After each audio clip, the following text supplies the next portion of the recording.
I'm glad to see everyone here.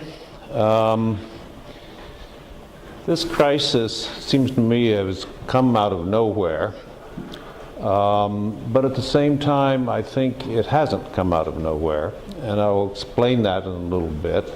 There are immediate factors at play, there are demands and responses, but there's a lot more background to it.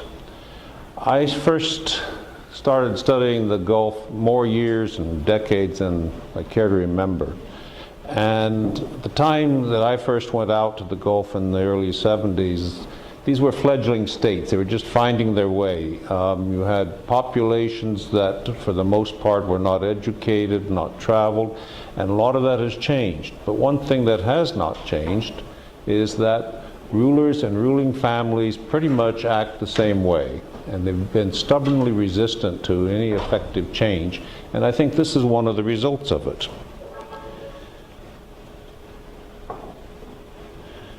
So, I'm not going to go through everything because I think most of this is pretty well known.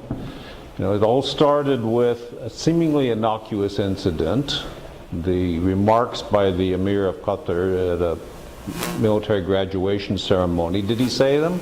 The Qataris say he didn't. They said that the media in Qatar was hacked, and there seems to be not conclusive evidence that that was the case, but it is probably true.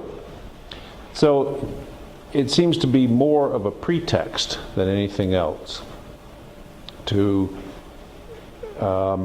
respond to the Emir's reported remarks, and then to go on and take, a few weeks later, take really what are quite drastic actions, things that have never been done within the GCC, things that haven't really been done in many places in the world.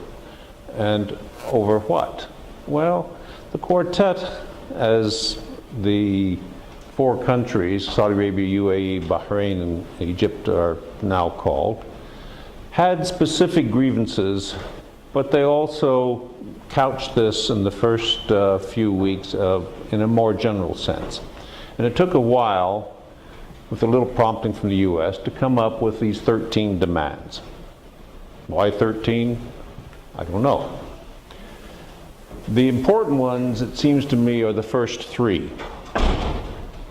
Iran, Muslim Brotherhood, and Al Jazeera, close Al Jazeera. And then they added other things that were already bubbling in the background, and you get to number 10 through 13, it's just sort of out of spite, I suppose. And what was Qatar to do? Well, they didn't really do anything, because some of the demands they obviously couldn't do, some were nonsensical.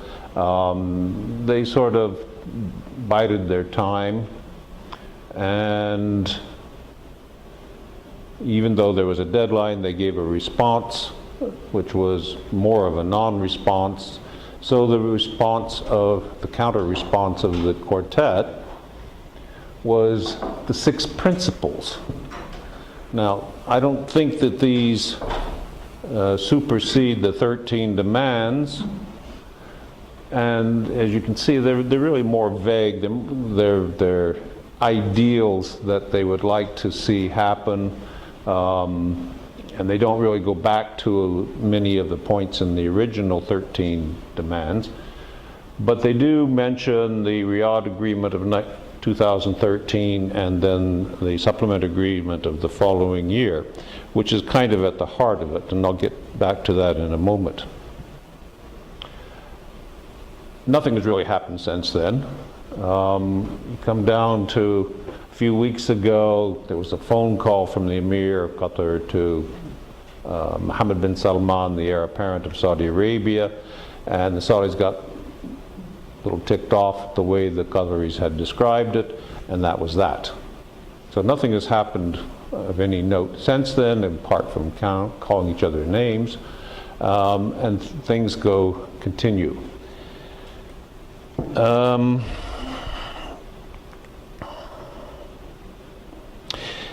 I think there's a lot of background that really needs to be considered as to why this has happened and why it's prolonged. And the first thing I'd like to talk about are bilateral relations between the individual states. And bilateral relations have had sort of a leapfrog effect from time immemorial. And by that I simply mean that each state does not get along with its neighbor. And often there's been outright hostilities between them. But they get along, they form an alliance with the neighboring state. So, I have a pointer on this, right? I was just using one somewhere else that looked like that. Perhaps not.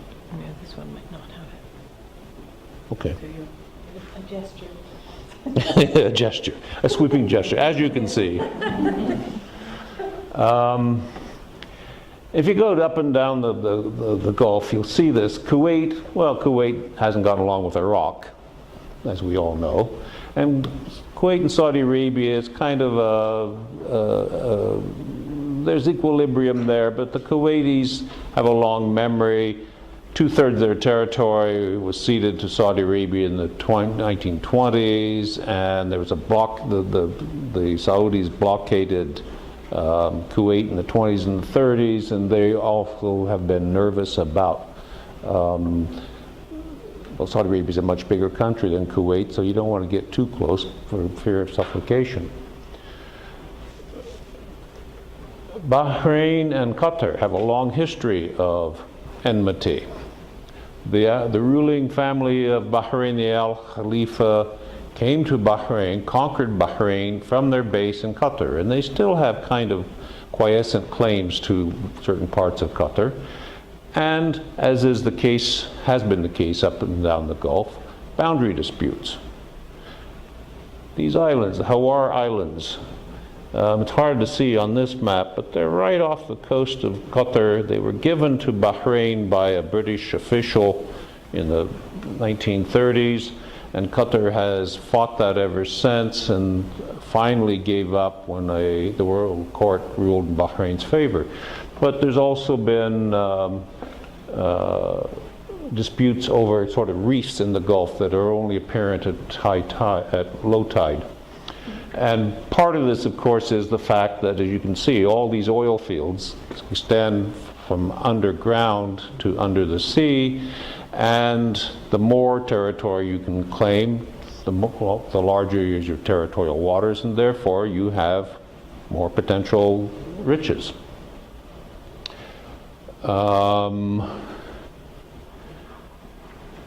Qatar and Abu Dhabi in particular have also had a very fractured history, hostilities in the 19th and the 20th century, and boundary disputes, particularly over this area right here between them called Khor el-Deid.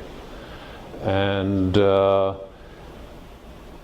was settled in a way in 1974 when the new United Arab Emirates reached a border treaty with Saudi Arabia, in which, without any consultation with Qatar, in which this area was ceded to Saudi Arabia by Abu Dhabi. And Qatar, of course, has never accepted that. So Abu Dhabi and Bahrain get along quite well, and Abu Dhabi has given a lot of money to Bahrain over the last few decades, whereas Qatar and Dubai, farther up, also get along well. When the ruler of Qatar was overthrown in 1972, he went to live in Dubai.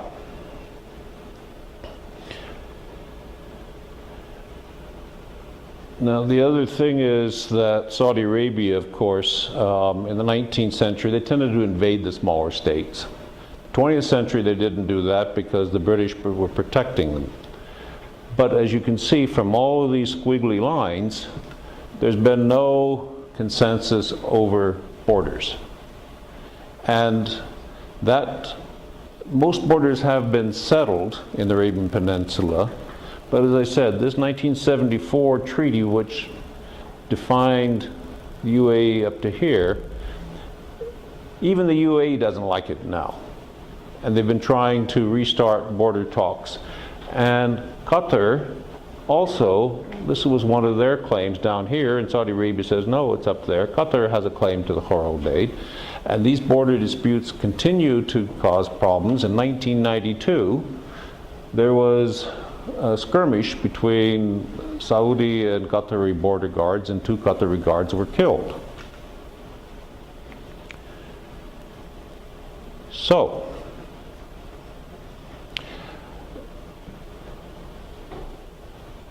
and the Saudis and Abu Dhabi have considered that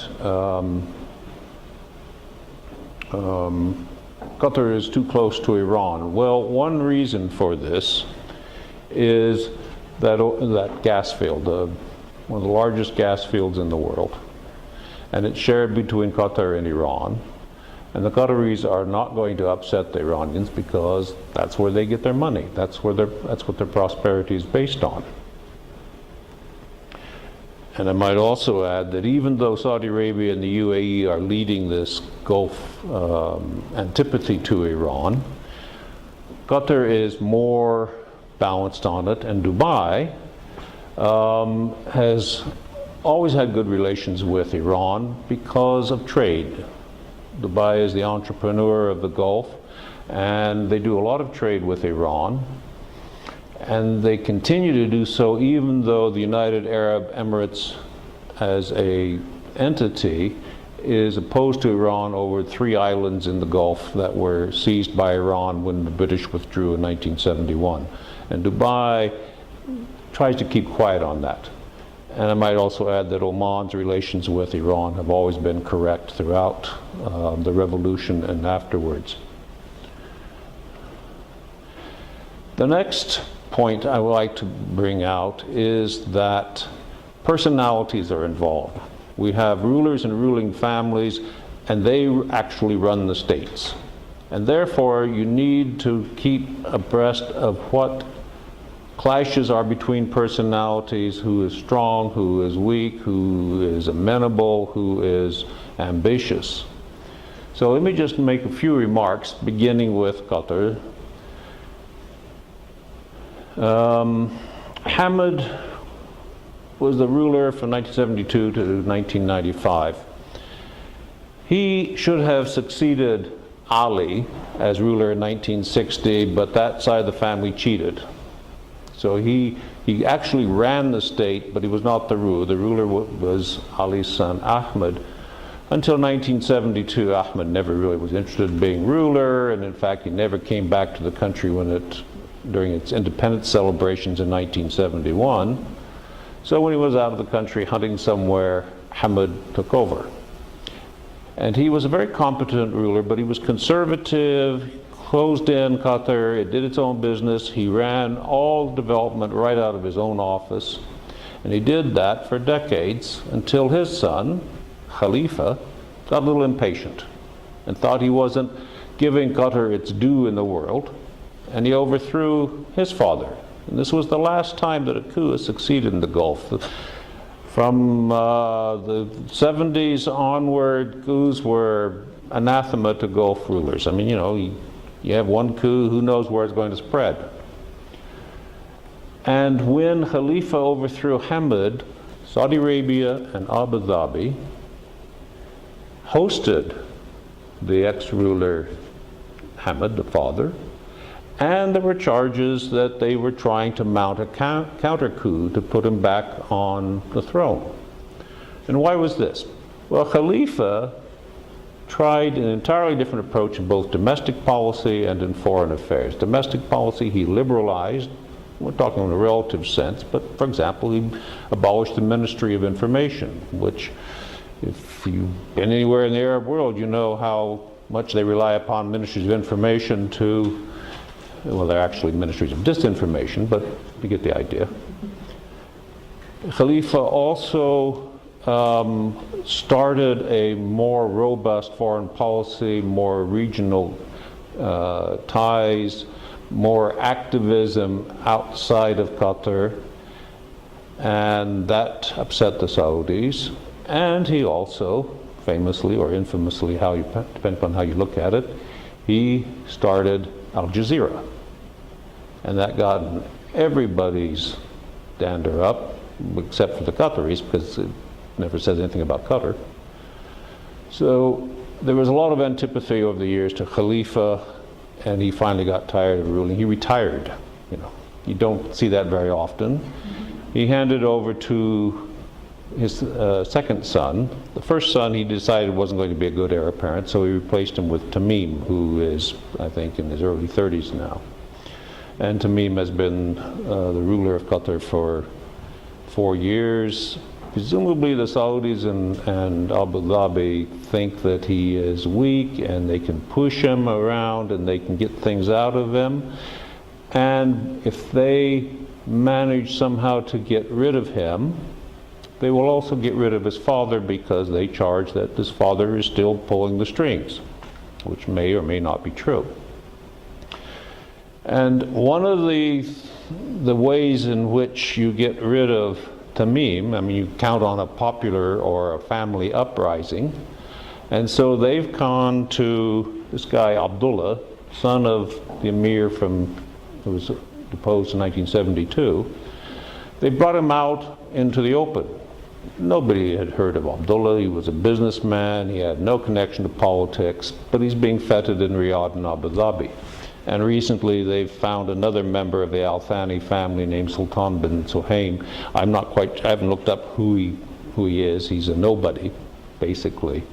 And we have a ruling family of between 5,000 and 10,000 adult males. So, just because he's from the Al Thani doesn't mean he has any following, which I don't think he does. All right, Abu Dhabi. The UAE was created in 1971, a union of 7 small states.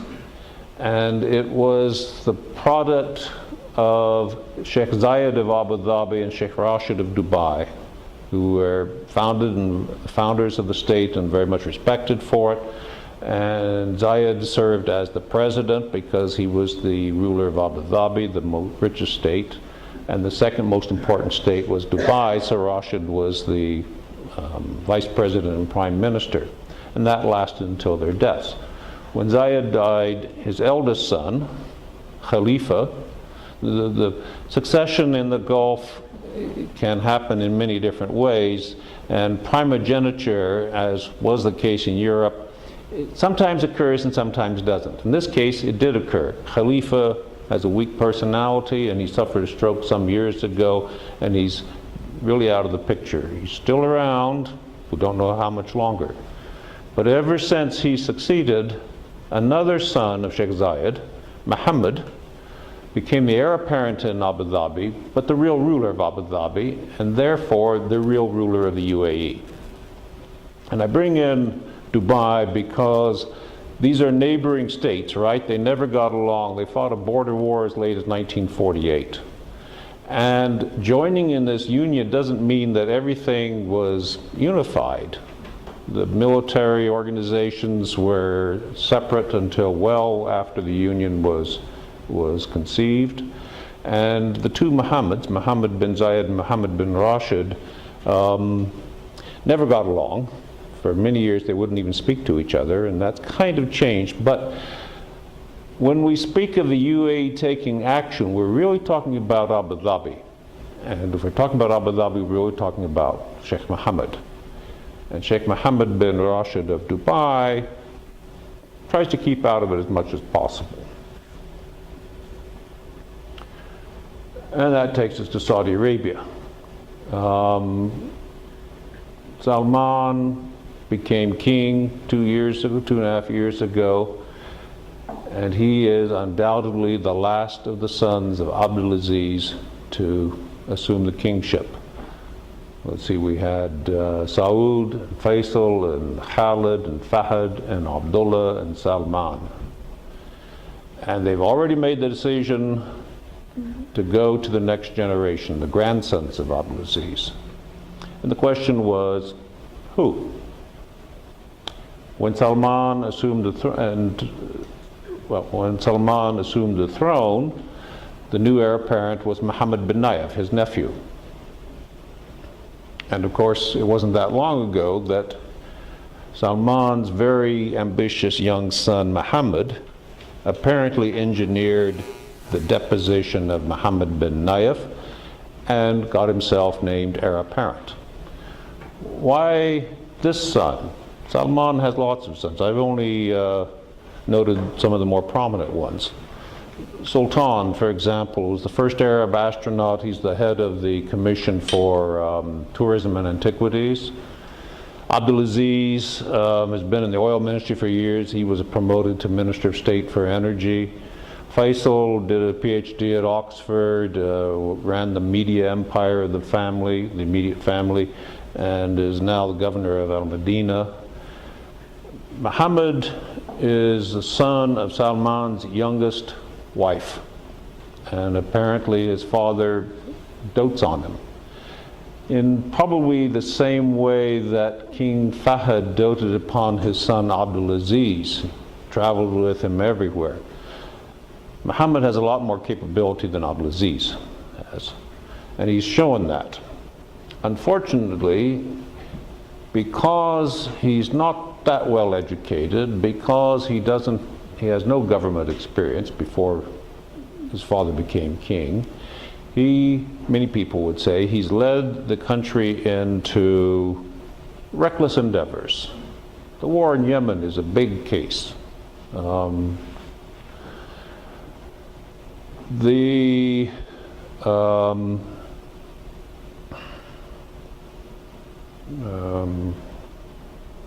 economic reformation of Saudi Arabia, the 2030 plan, the National Transformation Plan, this is Mohammed's dream that he announced last year. A lot of people think it is too grandiose, it's too ambitious, too overbearing, and for example, one of the provisions was a IPO for part of Aramco. And after all the years in the oil companies around the world that fought to be nationalized, he's giving it back. And the question is, how much is it going to be worth? And this is a big issue around the world. So, what we have three Mohammeds here, at least three. But I really want to emphasize Mohammed bin Zayed and Mohammed bin Salman. These are both really ambitious guys. Mohammed bin Zayed is, I think, about 56. He was a helicopter pilot in the Air Force. He's a real gung-ho type of person. And he has, just like Sheikh Khalifa in Qatar devised this expanded foreign policy, Mohammed bin Zayed has done the same thing. And they've become involved in lots of activities around the region, far-flung. UAE has established military bases in the Horn of Africa, for example. They've become very active in the war in Yemen. And of course, since 2011, they have supported various groups throughout the Arab world in bringing in new regimes. So it is known that Mohammed bin Zayed has been close to Mohammed bin Salman in the past, as well as in the present. And I think there's some truth in saying that he is, Mohammed bin Zayed is a mentor. And how much encouragement Mohammed bin Salman has needed to do things, I don't know, but I'm sure he's gotten a hefty dose of it from Mohammed bin Zayed. And this is part of the problem. It's two people working out what they want to do without a lot of regard for other people in the region. So I'm sure there's a lot of things I could have said and probably should have, but I think that gives something of an overview. Thank you. Thank you very much.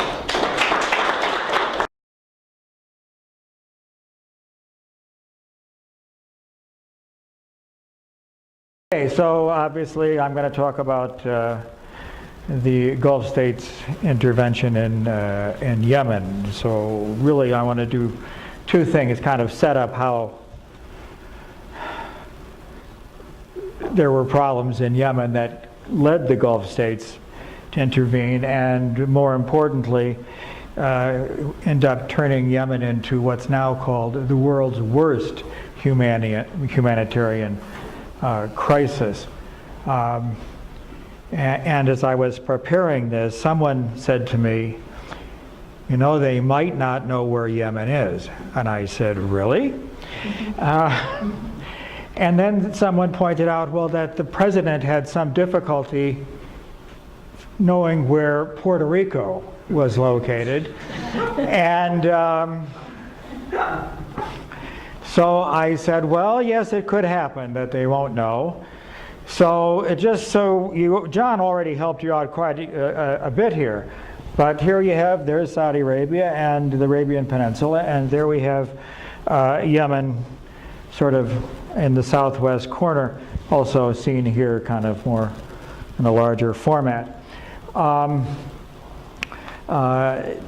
Yemen has a long history, and a lot of it hasn't been that glorious. In the last 40 years, most of Yemen's time has been sort of going from one handout to the next, and that's not really been very beneficial. And that's somewhat continued. But today, Yemen is engaged in a massive civil war. And to understand that, and then the Saudi intervention and the humanitarian crisis, we should know a few things. So we can begin with sort of the cast of characters here. Most importantly, we have Ali Abdullah Saleh, who was the president of Yemen from 1978 until 2011, when he was forced from office. In that time, he was actually partially president of the Republic of Yemen, the current country, and before that, the Yemen Arab Republic, which was also known as North Yemen. And even today, although he was ousted from office, he remains as the head of the main political party in Yemen and controls all the money of that political party, even though he's banned theoretically from politics. Second in the sort of persona dramaticus here, we have the Islah Party. The Islah Party is a fairly recent arrival in Yemen, beginning around 1990, and is essentially Yemen's equivalent of the Muslim Brotherhood. And it's a result of Saudi efforts to bring Wahhabism into Yemen. The third major characters are the Houthis, also portray themselves as Ansar Allah. The Houthis are Zayed Shiites who live in the north of the country.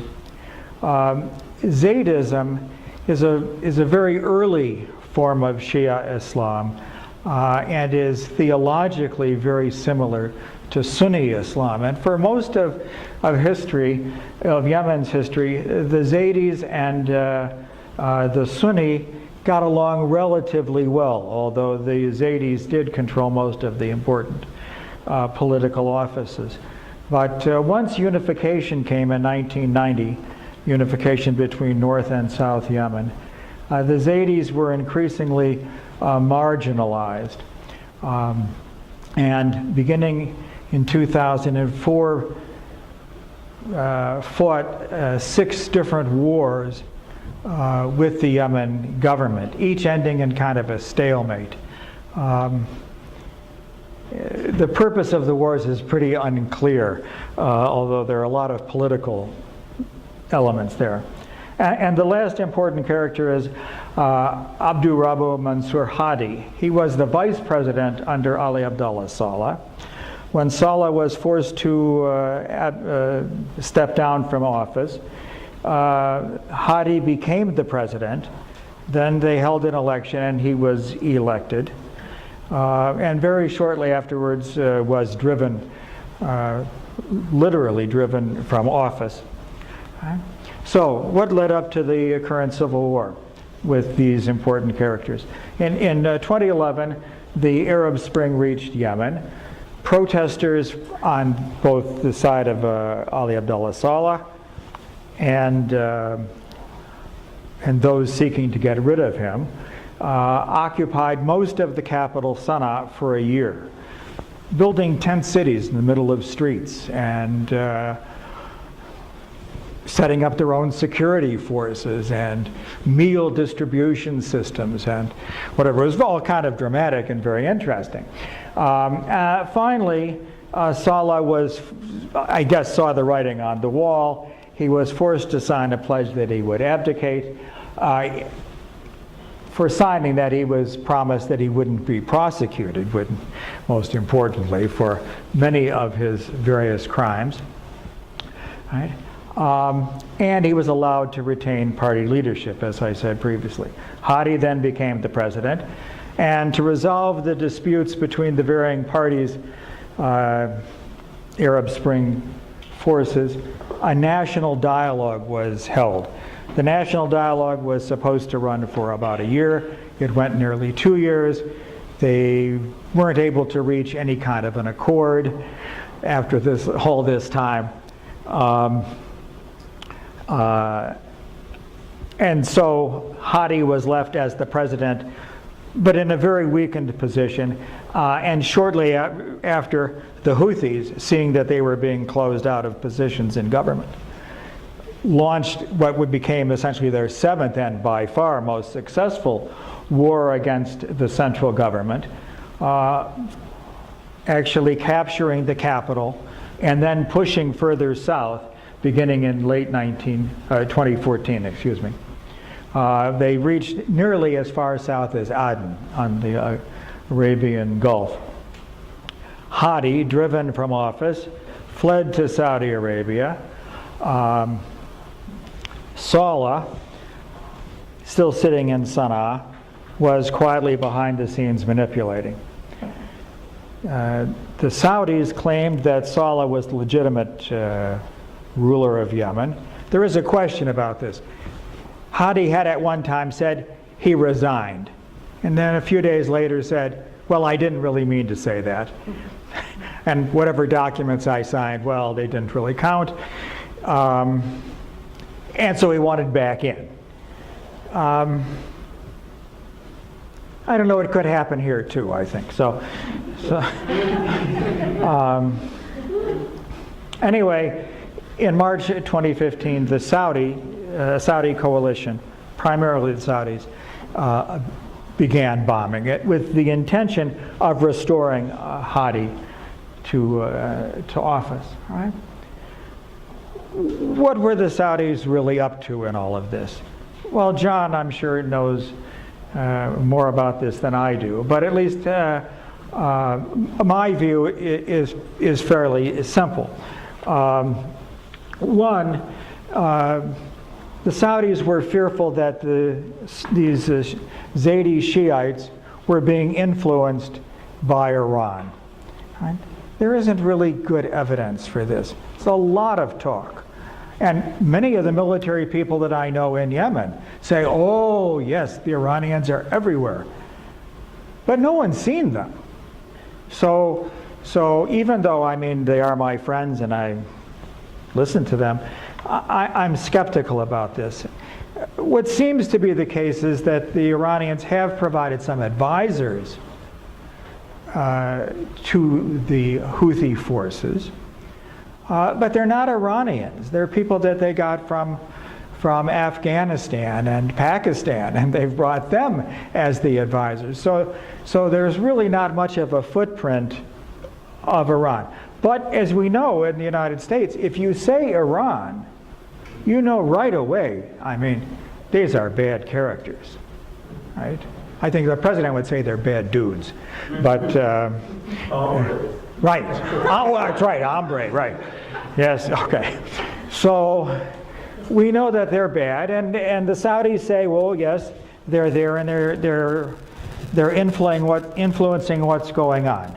But the arguments, as I say, are not very strong. really the most significant factor is that right after the Houthis seized the Sana'a, the capital, there started to be direct flights between Tehran and Sana'a, which I don't know what that really means, but I imagine that, you know, JetBlue could have flown there too. So anyway, they were fearful of this. And if the Saudis say, oh my God, it's Iran, that's almost, as far as the West is concerned, a license to do anything, right? So that's part of the issue, right? The Saudis made the same claim when they invaded Bahrain,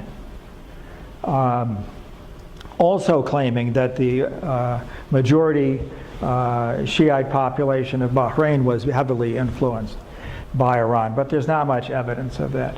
They also claimed that the war was defensive, that Yemen was attacking them.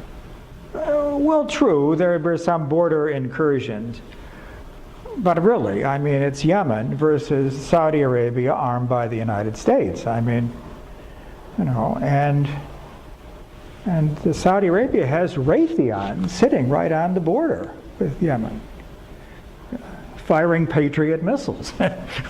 So probably not, but it sounded very good, and they wanted to show that they were important within the community, and that's also, I think, quite significant. All right?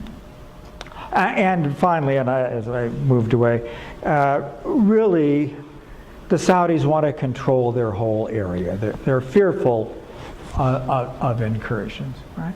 And this Shiite group, the Zaydis, were kind of an easy target.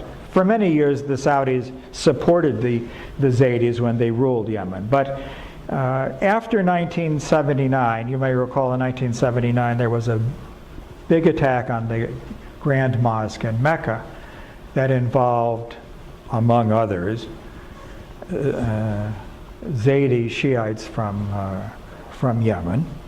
The weaponry seems to have come from Yemen. And this really turned the Saudis against the whole idea of the Shiites there, because it was bad PR. Iran could easily say, oh, look, you're not protecting the two holy places. So in the early 1980s, the Saudis began introducing Wahhabism or Salafism, whatever you'd like to call it, into the Shiite regions of Yemen. In the beginning, there was really a lot of opposition from the Shiites who didn't really want these missionaries running around. And when I lived in that area, all my friends were, you know, when the missionaries would come to me to try to convince me to convert, which was a little bit problematic, all of my friends said, well, you don't want to talk to them, and they would drag me away. And but they succeeded over time. Just persistence worked. So they got entrenched. They built schools, big religious institutes in the north, and they really made the Zaydis feel really at a loss. And then the most significant political party to emerge after the unification of the North and South was the Islah Party, which is essentially the Muslim Brotherhood, but centered right in the Zaydi area. So here's this big Salafi party right in the midst of these Zaydis, and they felt that they were being more than marginalized, really being shoved out of the picture. Okay? So there has been a lot of tension. But there are other factors that also, I think, affect the Saudi decision to begin bombing. First, as I said, there's a long history of border issues between North and South. Part of this is just shepherds going back and forth with their flocks. There's a lot of smuggling that goes on along the border. Many people cross illegally in order to find work in Saudi Arabia. There's a lot of concern about smuggling of drugs. The main things are ghat, which is a local Yemeni, I guess you'd call it a drug, Anyway, it's some leaves that people chew. Hashish. There is alcohol that's smuggled across. And it's not some small potato stuff. It's a lot of money that's involved there. But also the Saudis have been concerned that terrorists, there's a lot of Al-Qaeda in Yemen, will be sneaking across into Saudi Arabia.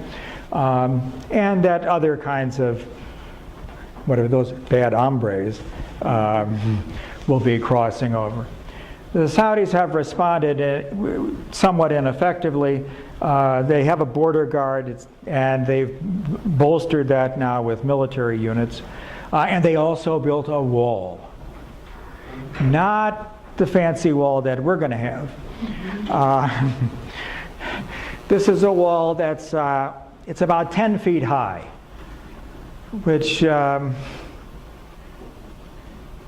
don't really know. You could pole vault that wall. So, but anyway, they built a wall, and it's cement, and it has sensors. I don't really know if it stops anybody, but that's the effect. So there's also that issue. The wall has not been effective when the Yemeni have fired missiles, Scud missiles, into Saudi. The Yemeni have also managed to drive around the wall in many places to go in and attack military posts in Saudi. And likewise, the Saudis have come the other way. Right? So, what happens here? When the Saudis were going to begin bombing in Yemen, they needed really a coalition to do this. One, because I don't think they thought they were able to do it, capable of doing it, and to make a much better presentation. So they got the Gulf states, as John identified for you, and recruited some other Arab countries, Egypt, Morocco, Jordan, Sudan, and Senegal, which is kind of a mystery to me. Okay? All right. The Saudis remained the major provider of weapons and the jets that were flying. And at least in the beginning, more than a year, they relied only on bombing, which really wasn't going to change much on the ground. Right? A lot of damage, but not really going to shift people's positions. And more recently, they've added some troops. Now, the Saudis have done this fine, but with a lot of assistance from the United States and the UK. Okay? Of course, the planes are British and American-made planes, and Americans are servicing those planes. Not Saudi mechanics, they're American mechanics. U.S. is providing intelligence, telling the Saudis what to target. And we're using our satellite imagery to see the success or failure of these different things. The Saudi jets are refueled midair by American planes. Okay? American naval vessels are part of a blockade that the Saudis have put on the ports around Yemen. Okay? And as I said, we've also provided a defensive shield for the southern part of Saudi Arabia, which is principally Patriot missiles, and that's a local product, good for business here. Okay? Right. So the Saudis are there doing this bombing. They're not alone. Bahrain supplied some jets and some soldiers, misspelled, I see. Kuwait did provide jets, but it's unclear if they really ever participated in bombing. Kuwait's position is just there. Oman has said that they kind of want to be the mediators. Not much mediation is really happening, but they're not fighting either. Qatar, as was just pointed out by John, had some soldiers, about 1,000 soldiers. They were forced to withdraw because of this kerfuffle going on there. And the UAE has sent jets and soldiers. The UAE has also been accused of war crimes for torturing prisoners that they've captured in Yemen. This comes as Ann pointed out, I'm also doing films on the side. The UAE sent me a film this year saying how wonderfully humanitarian they are and how they send their soldiers around the world only doing good. So a wonderful propaganda piece. At the same time as they were being accused of war crimes. So that's the general situation, and here's how the situation stands more or less today. Here in the blue we have the area, this is the most populous part of Yemen. That's all controlled by the Houthis. The red parts are controlled by the so-called legitimate regime. Most of the red parts have almost no people. So it's pretty easy to control that, and there's really not much point in controlling that, although the oil fields are in some of these areas. And just to sort of round this out, you can see these hash mark spots and the I don't know, dark or gray spots, which happen to be areas that Al-Qaeda or ISIS occupy. Okay? So that gets us to the present situation, the humanitarian dilemma for Yemen. Yemen has been and always will be the poorest of the Arab countries. Right? So although Yemen is today the world's worst humanitarian crisis, it's not something that happened overnight. You know, you don't get into that position unless there's some dramatic thing, like the earthquake in Haiti or the hurricane in Puerto Rico. Otherwise, these things have been building for years. You just got to a tipping point when you got into like the first category. You know, Yemen was not the worst, but it was creeping along, trying to get into that category for a long time. Okay? Nearly 50% of the population has been malnourished, probably since I first went to Yemen in 1978. Okay? So this is not something new. What is new is that there are serious water shortages. There is no water really in Yemen. There's been a steady decline in food production. Imports are cheaper than local production. Farmers are out of business, so people are relying on things. And donors have been always making up the shortfall in Yemen. So that's where we are. Now, leading up to the current situation, Yemen had the real misfortune of being victimized twice by cyclones. Cyclones almost never hit Yemen, never in the years that I've been going there, for sure, no cyclones have hit Yemen. Two hit like back to back. It sort of sounds like Puerto Rico. But really what it did was cause localized flooding, but dampened a huge desert area and enabled the desert locust to breed and pop out. And of course, once the locusts are out, well, they're very hungry because they've been, living in ground for a long time, so quite ravenous, in fact. And the only way to get rid of them is to spray with pesticides. Pesticides will kill honeybees. Yemen is famous for its honey. It's a big crop, honey.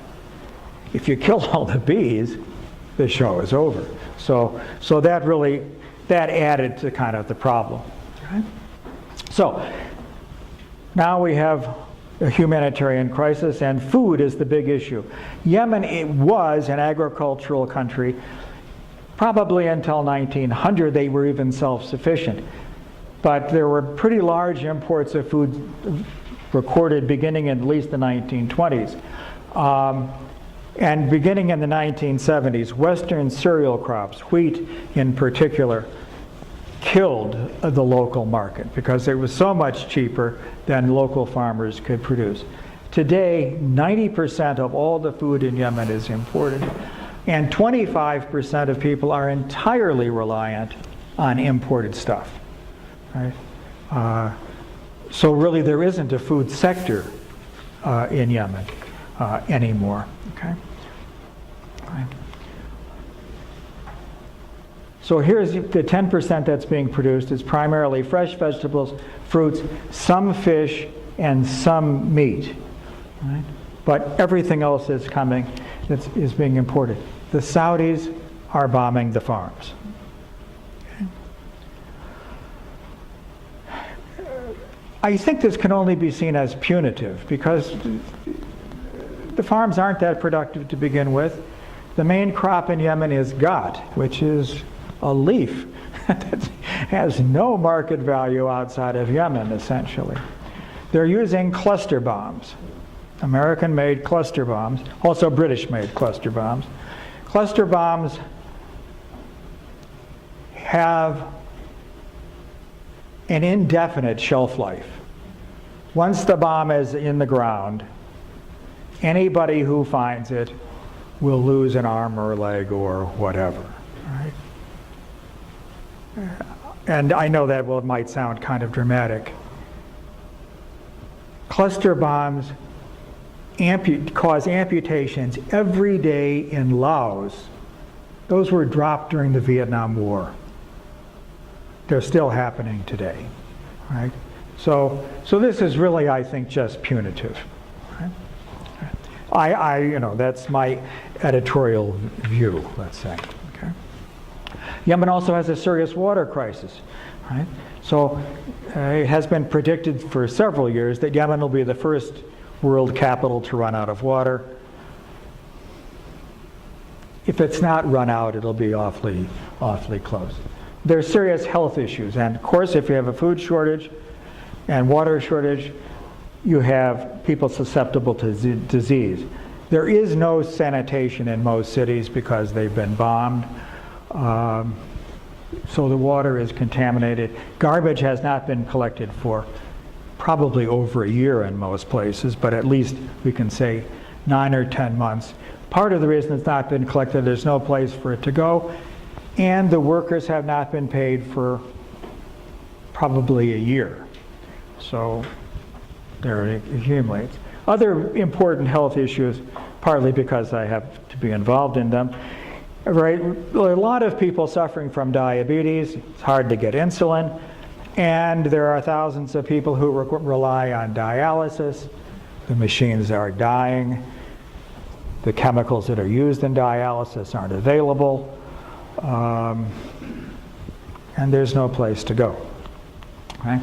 Cholera has appeared because no sanitation. There's so far this year, 600,000 reported cases of cholera. Cholera is easy to treat. It's easy to treat. I mean, it'd not be much fun to have it, but it's easy to get rid of. Antibiotics will cure you. But if you don't have the available drugs and you can't get them in, then people are dying. I think estimates are around 200,000 have died from that. Fuel. Although Yemen is an oil and gas producer, most of the fuels that are used in Yemen are imported. The costs are high, supply low. Shipping disruptions mean that whatever is available is expensive. The national electric grid has not functioned effectively, I think probably 2013. I said here 2014, but I was there for a month in 2014, and I don't know, it would be on 5 minutes and off the rest of the day, and I don't even know why it came on for the 5 minutes. I mean, it was, we'd all be, hooray, we can charge our phone or something, and then, everybody relies on generators. You can see this. You look in Syria, look in Puerto Rico. Hospitals have no fuel. There's no water delivery. There was no water delivery through city pipes anyway. Now it has to come by truck. It's not available. Okay. And finally, of course, one other impact of the humanitarian issue, that a lot of people are displaced internally. There are pretty few refugees out of the country. The main reason is nobody will accept a Yemeni. Right? The only country that a Yemeni can go to is Malaysia. Right? Nobody else will take them unless you have, friends and people who will sign for you. So that puts you in a problem. Even more surprising, the Somalis who've been refugees in Yemen are now going home because, well, it's terrible. So when Yemeni leave, they go to Djibouti. There are 2 big camps around Djibouti. They go to Somaliland. Somaliland is the part of Somalia that's on the Red Sea coast. Puntland is the part of former Somalia that's right at the tip of that sort of peak. Right? And then, as I say, these other ones have gone home. Okay? So we could summarize. There's the total population, 27 million. Of those people, according to the UN in need of assistance, are 19 million. That's not 19%. That's apparently really wishful thinking on my part. It's about 79%. At risk of starvation are about 25%. Most of the people who are at biggest risk are children. Right? 58% of children are suffer from stunting. That means they're not as tall as they should be for their age. 17% suffer from wasting. That is, they don't weigh as much as they should for their height. Right? And of course, if you don't eat well, what happens to your brain? Okay? All right. Millions are not attending schools if the schools still exist. Okay?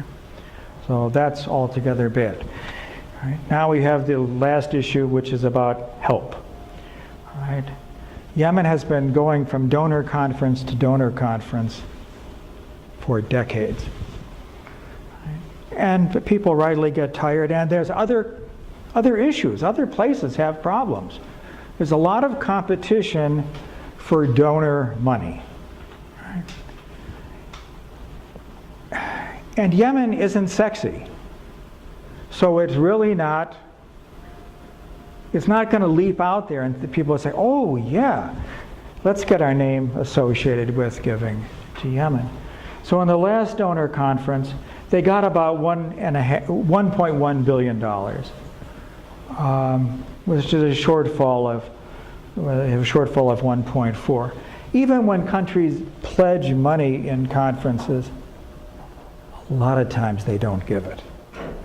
Like you're there, it feels good, it will look impressive, we'll say, and then, well, when it comes time to write the check, well, there's other issues come along, I mean, that some of that's quite legitimate. Here, just, we have Mexico just said, oh, we'll help with Puerto Rico or something, and then they had the earthquake, and they said, oh, well, we don't have the cash. Well, that's quite understandable. Some of this is just, who knows why they don't give the money, but they don't. So that's where Yemen stands today. What about the Saudis in all of this? The Saudis are stuck. They're spending a lot of money on this campaign, and their allies in the Gulf are spending a lot. Okay. They've given money in reparations, not so much. They're not really moving along and getting Hadi restored to power. Right? And there is discussion. The Saudis are saying, the princes are saying, maybe this was a mistake and maybe we should not be here. But how do you get out? And that's the kind of question that Richard Nixon confronted. And finally, they had the fantasy of peace with honor. And maybe that'll be the fantasy there too. Anyway, thank you very much.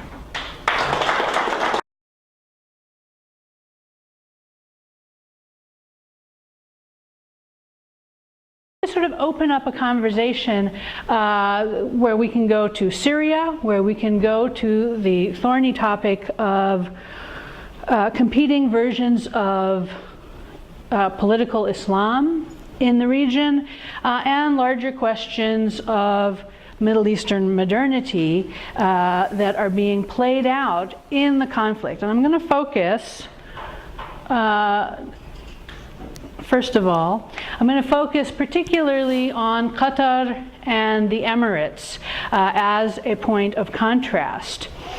And as you know from the excellent presentation that we started out with, the Emirates stands with Saudi Arabia against Qatar in this basic conflict.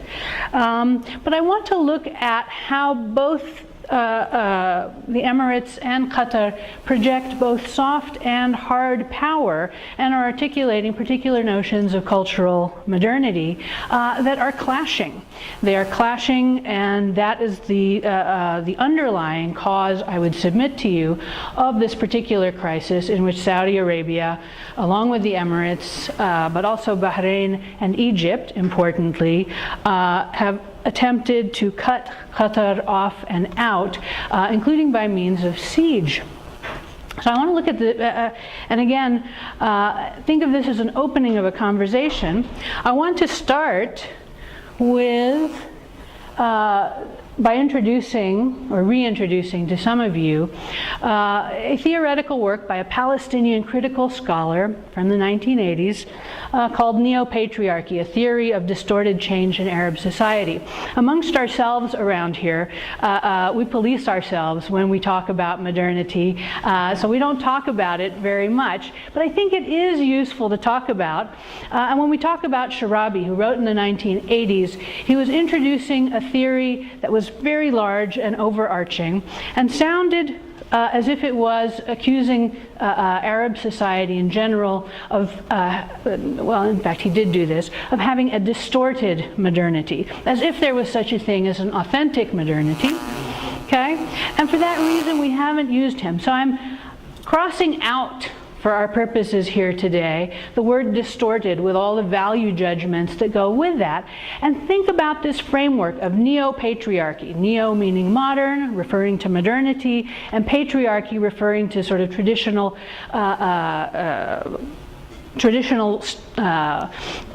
styles of life manifested in some of these dynastic politics that John was talking about earlier. And just for our purposes here today, quoting Sharabi, again, to try and put aside all the Western stuff, all the value judgments, to say that at one level of thought, modernity is dialectical. That is, it involves dialogue, discussion, criticism on the level of thought, and on the level of action it is revolutionary. It does involve the possibility of radical change.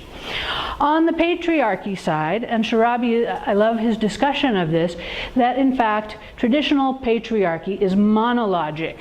It involves one speaker, one voice, and the silencing of other perspectives. So he says the centrality of monologue in all forms of patriarchal discourse is the tendency of the speaker, that person in power, the person who has the floor, to exclude or ignore other speakers. And so again, what I think we see playing out in the Gulf conflict here, in the Qatar crisis, is, in addition to all the immediate matters on the ground, a contest about how Qatar on the one hand and the Emirates on the other hand are trying to mix power, religion, and modernity, and they are mutually exclusive, it seems, positions.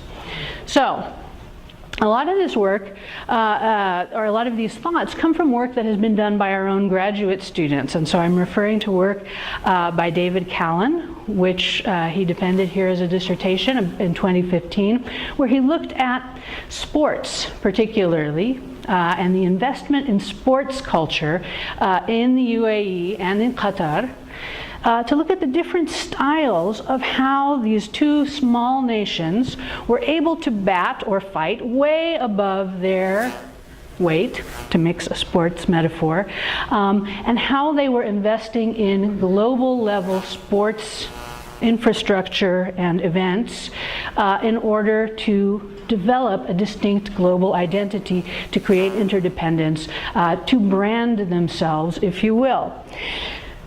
In Callan's dissertation, he developed a model where he described the UAE, the Emirates strategy, as being a haven, consistent with its port identity, in which it's not just about the surface glitter that we know so well from the UAE, it's also about building infrastructural capacity. Okay, whether that is all the projects that you hear about, the world's biggest mall, the best subway system, the tallest building, the indoor ski slope, but also the less glamorous and glitzy infrastructure that goes with it, like the Dubai ports, becoming the third largest port servicing company on the globe, things like this.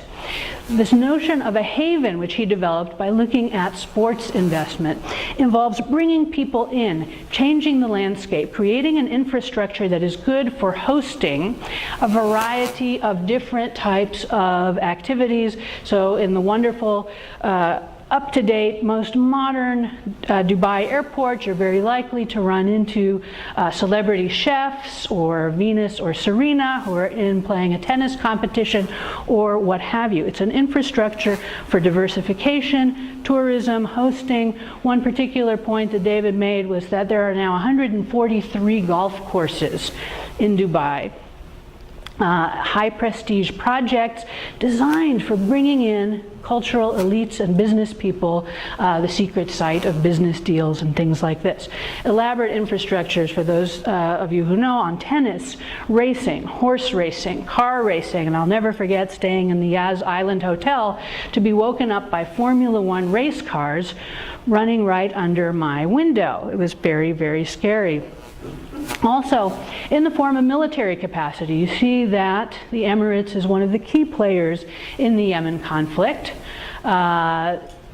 bigger than pretty much anyone other than Saudi Arabia.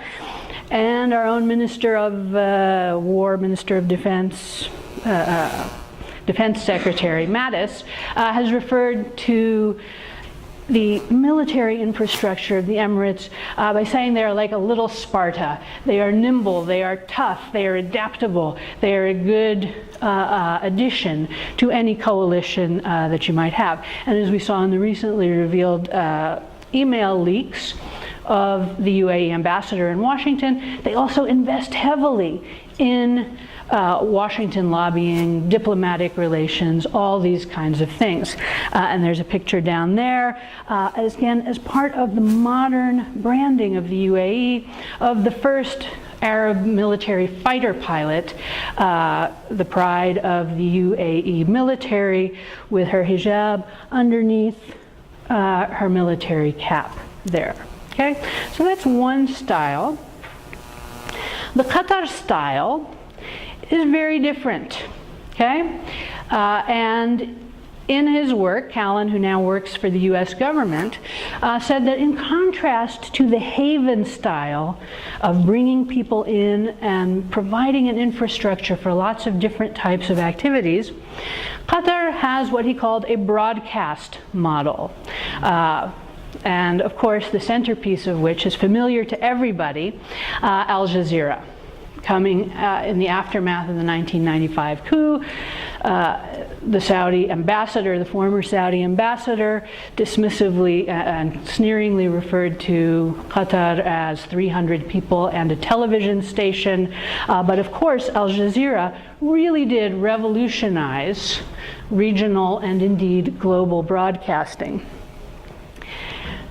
There are other aspects that we bring together with Al Jazeera, and of course Al Jazeera was born out of the ashes of BBC Arabic service, that makes me suggest that Qatar's approach to modernity involves importing fully functioning models and machines like Al Jazeera out of the ashes of BBC broadcasting and far surpassing it in its regional and global importance, having very easily recognizable figures like the Al Jazeera religious star, Sheikh al-Qardawi, the face of the Muslim Brotherhood, investing in other high-profile organizations like the Muslim Brotherhood, the centerpiece. Again, we've got two of the centerpieces of the Saudi Emirati complaint in the 14 or 13 points against Qatar,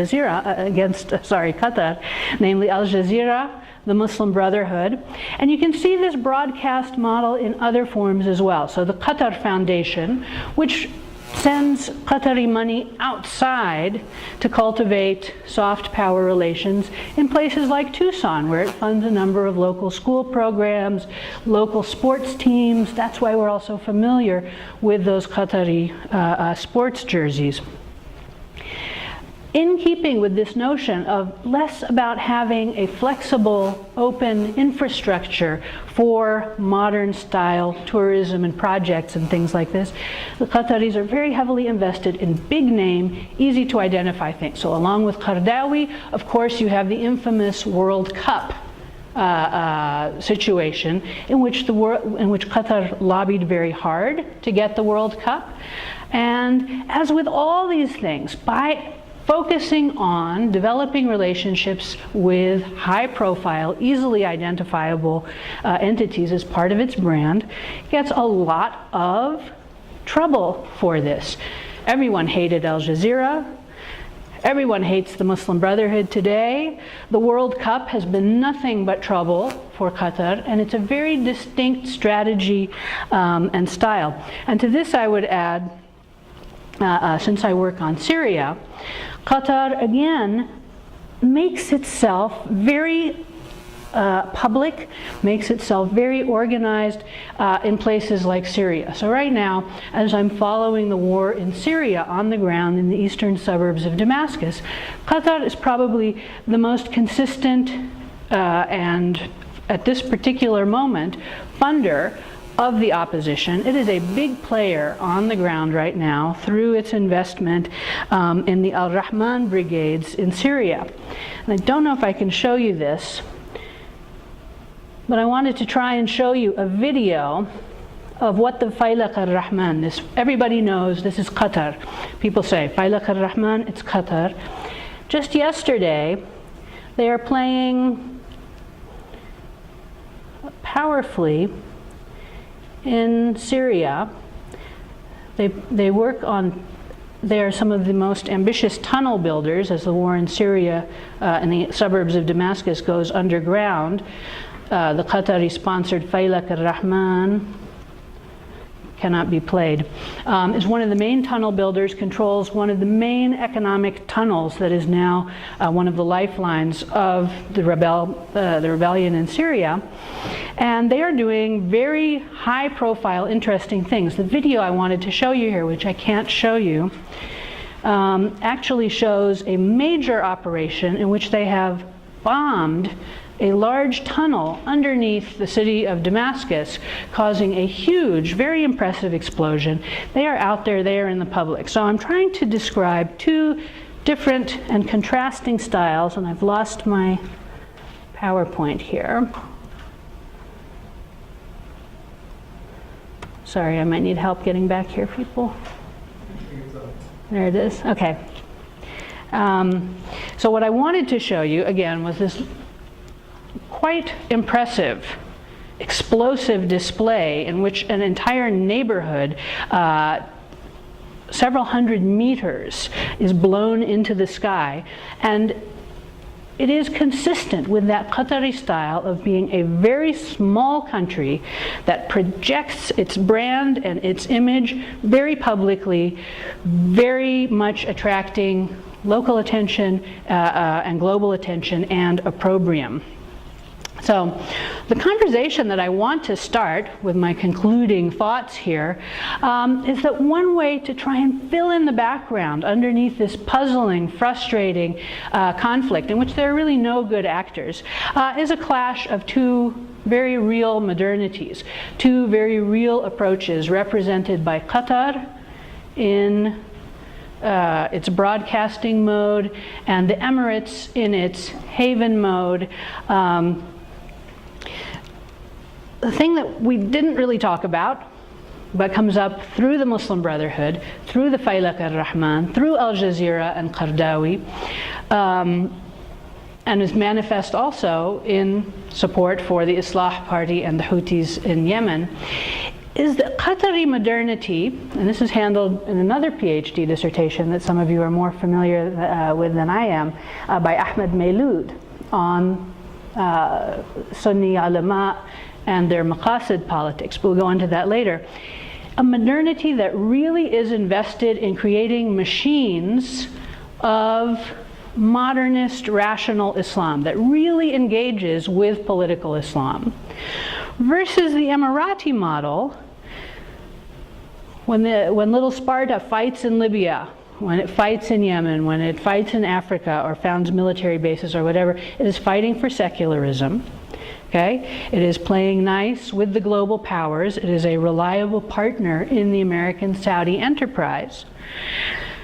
And like Saudi Arabia, I would submit to you for your further discussion and consideration the idea that rather than engaging with machines, models, organizations of rationalist, modernist Islam, like the Muslim Brotherhood, like Al-Qardawi on Al Jazeera, like Faylaq al-Rahman, which poses itself as less extreme than Jabhat al-Nusra, very much Qatari funded, no Saudi or Emirati money anywhere in there. Like the Saudis, these other Gulf countries prefer to keep their Islam as a rather more nebulous, rather less rationalized tool of the patriarchal state. So again, we can see even more examples when we look at Sisi, someone who is not in Egypt, not who has condemned the Muslim Brotherhood to the status of terrorists, rightly or wrongly, but is not above using, again, an inchoate sense of religious conservatism as part of the toolbox for a purportedly secular, patriarchal, authoritarian state.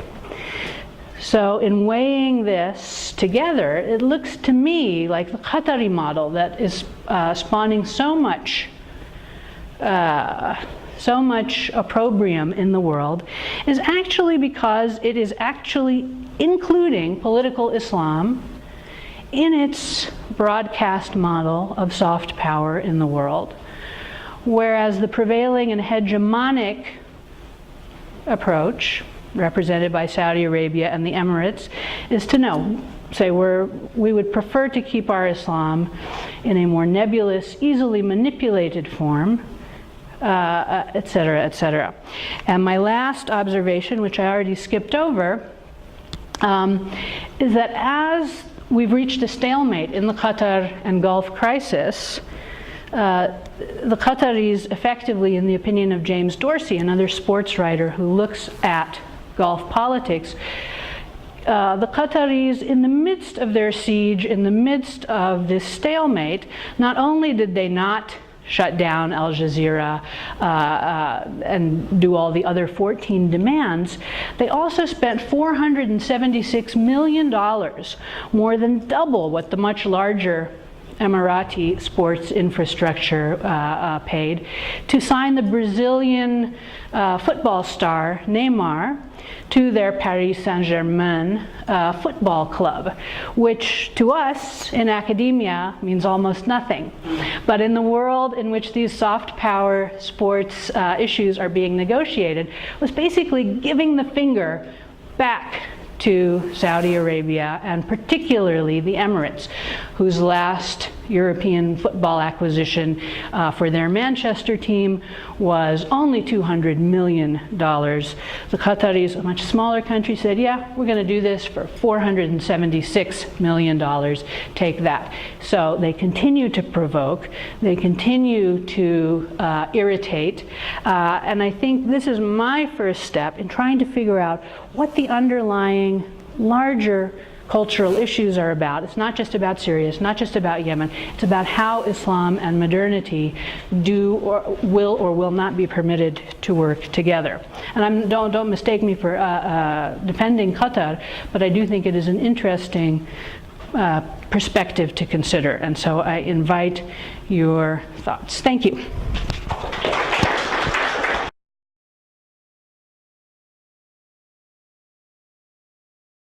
Thank you so much for the wonderful presentation, and thank you for the introduction. I'm not going to speak for very long. I just want to make two brief observations and open the floor for questions for anyone who might want to learn more about the Gulf. So I think the two most important things I learned from these presentations, I think the first one is probably how we need to historicize all of these conflicts that seem to appear out of nowhere.